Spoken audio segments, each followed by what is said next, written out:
পড়লো না পড়লো সেগুলো নিয়ে এত বেশি কনসার্ন। তাদের এত সময়ই নেই। ঠিক বলেছ, চলো এক কাজ করি, মানে সকালে তো বাইরেটা দেখা হলো, এখন রাতের শহরটা দেখে আসি, এইভাবে ঠিক এই পোশাকে, কি বলো? হ্যাঁ, সে কি, আপনি না বললেন আপনার মেয়ে আপনাকে বেরোতে মানা করেছে? তা তো করেছি, কিন্তু ওর মানা আমি শুনবো কেন? হ্যাঁ, আমি ওর বাপ না ও আমার বাপ, বলো? হ্যাঁ হ্যাঁ, চলো চলো, হ্যাঁ চলো শেষ করি। ভালো কথা, তোমার কোনো ব্যস্ততা নেই তো? না না, আমার কোনো অসুবিধা নেই, শুধু ভাবছি আপনার মেয়ে বাড়িতে ফিরে আপনাকে যদি না দেখে তাহলে তো টেনশন করবে। টেনশন করবে না, টেনশন দেবে, এমনও হতে পারে যে আমার বাড়ি থেকে বেরোনোই বন্ধ করে দেবে। তার চেয়ে বরং এক কাজ করি, একটা ওই নোট লিখে রেখে যাই, বুঝলে? মানে বাড়িতে এসে নোট দেখলে পরেই তখন বুঝবে যে আমরা কোথায় আছি, গেছি বাইরে। এই না।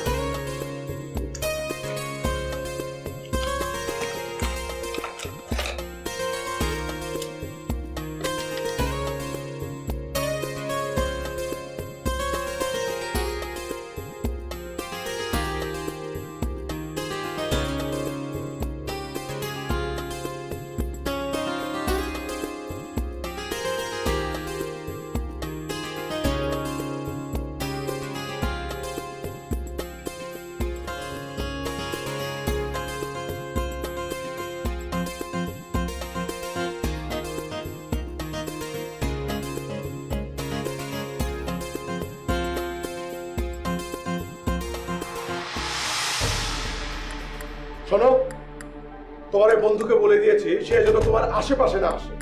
আর তোমাকেও বলছি, এই ধরনের বন্ধুদের সঙ্গে মেলামেশা করবে না, এতে করে তোমার মঙ্গলই হবে। বাবা প্লিজ আমার কথাটা শোনো, সেদিন যা কিছু হয়েছিল তাতে তাতে সজীবের কোনো দোষ নেই। সবকিছু আমার কারণে হয়েছিল, আমি বলেছিলাম করতে, ও কিছু করেনি বাবা। কিছু শোনার বা বোঝার আমার কোনো দরকার নেই। আমি শুধু এইটুকুই বুঝি, যার মাথায় এই ধরনের বুদ্ধি কাজ করে সে কখনোই আর যাই হোক ভালো মানুষ হতে পারে না। সরি বাবা, তোমার সব কথা মানলেও এই কথাটা আমি মানতে পারছি না। আমার দেখা সবচেয়ে ভালো মানুষগুলোর মধ্যে সজীব একজন। স্টপ। আর এই ধরনের ভালো মানুষদের সঙ্গে মিশেই তুমি আমার সঙ্গে তর্ক করা শিখেছো, তোমার মাকে অমান্য করা শিখেছো, বড়দেরকে অসম্মান করা শিখেছো। বাবার সঙ্গে তর্ক করা, মাকে অমান্য করা, মুরব্বীদেরকে অসম্মান করা, এই তোমার ভালো মানুষদের কাজ। শোনো, তোমার বিয়ে ঠিক করা হয়েছে, তুমি এখন তোমার বিয়ে নিয়ে ভাবো। নিজের মাকে তো কোনোদিন শান্তি দিতে পারোনি, অন্তত নিজের শ্বশুর শাশুড়িকে কিভাবে শান্তি দেওয়া যায় সেটা নিয়ে চিন্তা করো।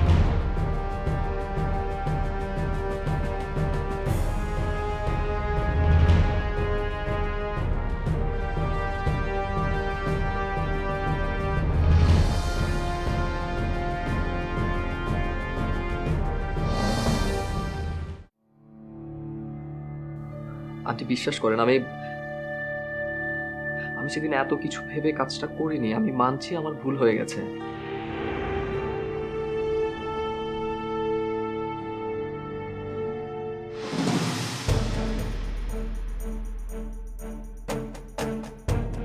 কি ব্যাপার?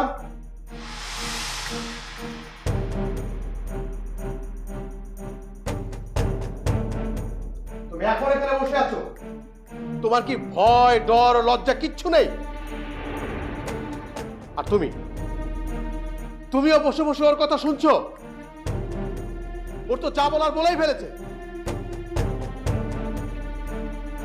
তুমি যদি এক্ষুনি এই বাড়ি থেকে না যাও, আমি কিন্তু পুলিশ ডাকতে বাধ্য হব।